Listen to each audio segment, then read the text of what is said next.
안녕하세요. 훈훈한 주식의 훈쌤입니다.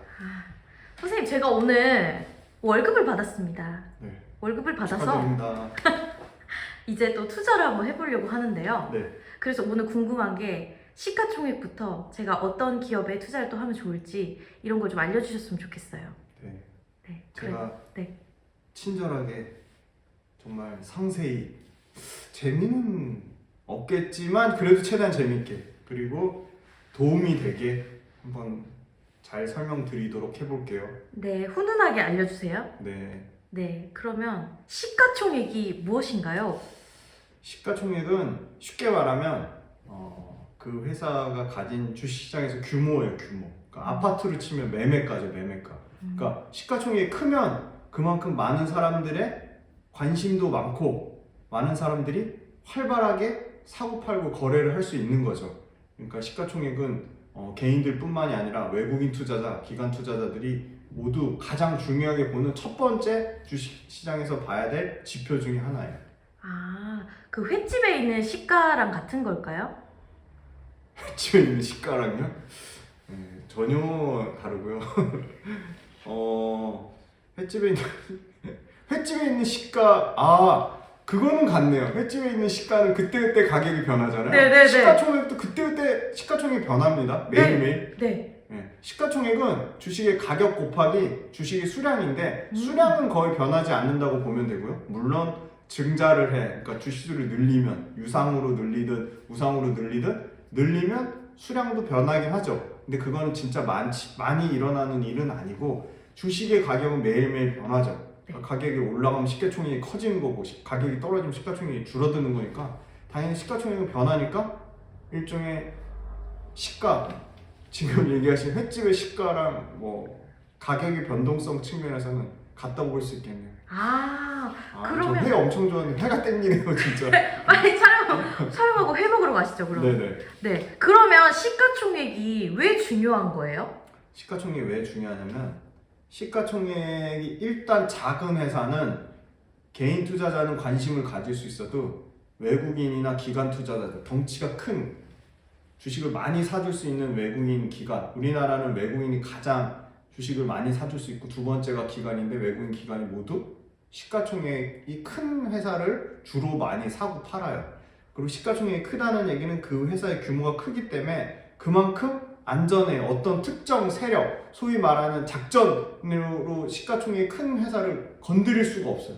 그러니까 내가 아무리 그 소위 말하는 슈퍼개미라 할지언정 슈퍼개미가 삼성전자를 3천억씩 5천억씩 사서 주가를 왔다 갔다 할 수 없는 거죠. 그만큼 시가총액이 큰 회사들은 주가의 변동, 그러니까 오르고 내림에서 조금 안전하다. 그게 제일 중요한 것 같고 주식은 장기적으로 오래 투자해야 되기 때문에 가격의 변동성이 크면 사람 심리가 주가 빠지면 저랑 지금 같이 주식하시면서 주가 빠지면서 저한테 엄청 욕하고 빙하기가 왔다고요. 네, 힘들어 하시잖아요. 근데 시가총액이 큰 회사들은 그만큼 시가총액이 작은 회사들보다 가격의 변동폭이 적고요. 그 다음에 두 번째는 아까 말씀드린 덩어리가 큰 외국인이나 기관 투자자들은 너무 시가총액이 작은 회사들은 아예 거들떠도 보지 않아요. 투자를 안 합니다. 그게 두 번째가 있고 세 번째는 시가총액이 큰 회사들이라 함은 보통 시가총액이 큰 회사들이 매출도 크고 이익도 커요. 그래서 시가총액이 큰 회사들은 소위 말하는 분석하는 기업을 전문적으로 분석하는 애널리스트, 그 다음에 기업을 전문적으로 사고 파는 펀드 매니저, 기업의 주식을 전문적으로 사고 파는 펀드 매니저나 애널리스트들이 역시 시가총액이 큰 회사들을 많이 다루고 많이 공부를 하기 때문에 그거에 대한 가장 중요한 실적, 그러니까 이 회사가 돈을 얼마나 많이 벌고 이익을 얼마나 많이 남기는지 그게 가장 주식 투자하는 데 있어서 가장 1순위로 중요한 건데 그 실적에 대한 소위 말하는 예상치, 앞으로 실적이 얼마나 잘 나올지 얼마나 나쁠지 그거는 작은 회사들은 그걸 예상하는 데가 많지가 않은데 시가총액이 큰 회사들은 삼성전자 같은 회사들은 모든 증권사가 다 커버를 해요. 다 모든 증권사들 실적 예상치를 내놓고 실적을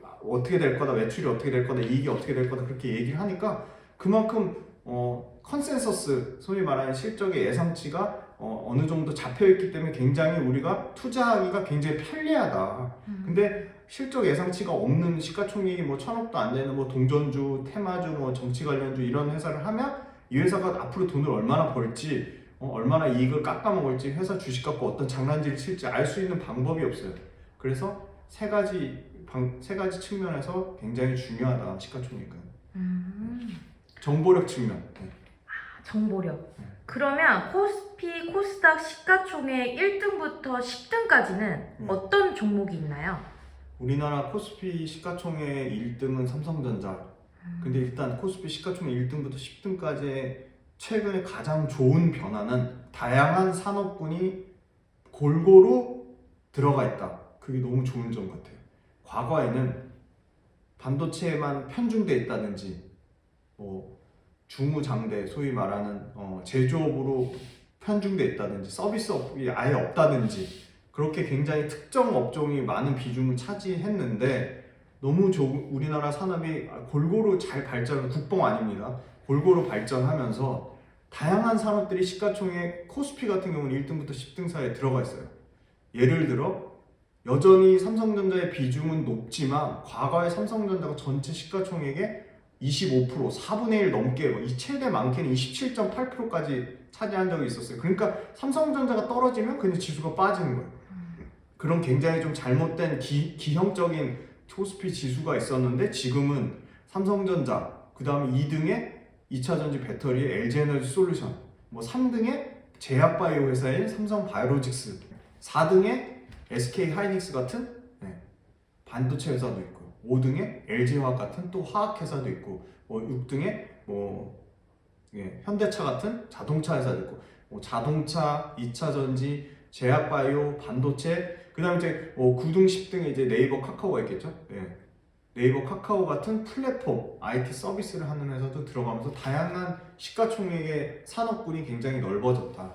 그건 엄청난 장점으로 보고 있고요. 코스닥도 마찬가지예요. 코스닥도 2차전지 소재 업체, 제약바이오 업체, 지금은 셀트리온 헬스케어하고 LNF나 2차전지 소재 업체가 2, 3등을 왔다 갔다 할 정도로 굉장히 재밌는 상황이고 지금 1등은 에코프로비움이라는 회사가 지금 1등을 하고 있고 이 또한 2차전지 소재 업체고 그 다음에 반도체 소재에 들어가면 리노공업이라든지 뭐 이런 회사들도 들어가 있고 소재단 그 다음에 아까 말씀드린 제약바이오단 그 다음에 2차전지 관련된 회사 그 다음에 뭐 이렇게 다양한 업종들이 골고루 분산돼 있다. 그래서 과거와 달리 코스피 코스닥에 보면 우리나라 산업의 구조가 어떻게 흘러가고 있는지 우리나라 산업 구조 중에 어떤 부분이 커지고 있는지가 굉장히 시가총액 내에서 알 수 있고요. 그 다음에 중요한 게 기존에 한 산업만 하던 회사들이 소위 말하는 하이브리드 산업, 그러니까 화학회사, LG화학도 시가총액 지금 4등, 5등 왔다 갔다 하는데 기존에 석유화학 사업만 하다가 2차전지는 신성장 동력이 더 매출과 이익이 커질 정도로 신성장 동력이 잘 매출이 분산돼 있고 그리고 뭐 기존에 또 반도체 소재만 하던 예를 들어 뭐 SKC 같은 회사들이 이런 2차전지 동박 관련된 회사로 거듭이 난다든지 또 롯데케미칼이나 SK이노베이션 같은 굉장히 큰 기초 석유화학을 만드는 회사나 정유회사가 2차전지 소재를 같이 한다든지 하나솔루션 같은 완전히 석유화학 제품만 하던 회사가 태양광 소재를 만든다든지 이렇게 다양하게 기업들마다 신성장 동력이 섞여서 하이브리드 제품을 양산하는 게 굉장히 또 큰 변화라고 할 수 있습니다. 네, 쌤 너무 지겨워요. 아 그래요? 그래서 제가 궁금한 게 이 시가총액을 네. 투자할 때 네. 활용하는 꿀팁을 알고 싶어요. 시가총액 활용하는 꿀팁. 네. 투자할 때 활용하는 방법. 지금 장황하게 설명을 했잖아요. 네. 시가총액 1등부터 10등 사이에 이렇게 다양한 회사들이 있다. 시가총액 1등부터 10등까지 있는 회사만 사도 우리나라 산업을 이끌어가는 2차전지, 반도체, 제약바이오 플랫폼을 다 사는 거예요. 나는 진짜 뭘 투자해야 될지 모르겠다 그러면 시가총액 1등부터 10등까지를 한 주씩 계속 사보는 거예요. 그러면 2차 전지를 사는 거나 ETF를 사는 거나 ETF 저희 또 따로 공부할 거예요. ETF를 사는 거나 아니면 소위 말하는 코스피 지수를 사는 인덱스 펀드를 사는 거보다 이 10종목 시가총액 1등 삼성전자부터 10등 기아까지 사는 게 훨씬 낫겠죠. 개별 종목을 사는 게. 그러면은 이 코스피 시가총액 1등부터 10등 사이에 네. 훈쌤이 좋게 보는 종목은 어떤 거예요? 너무 많죠. 네, 일단 원픽. 원픽 진짜 어려운데요. 저는 일단 한 개만 골라야 돼요. 3개 고르면 안 될까요? 하나요, 하나. 하나만. 네. 하나만. 원픽이라. 저는 네이버를 원픽으로 꼽겠습니다. 왜요? 네이버를 원픽으로 꼽겠습니다. 네이버를 원픽으로 꼽은 이유는 네.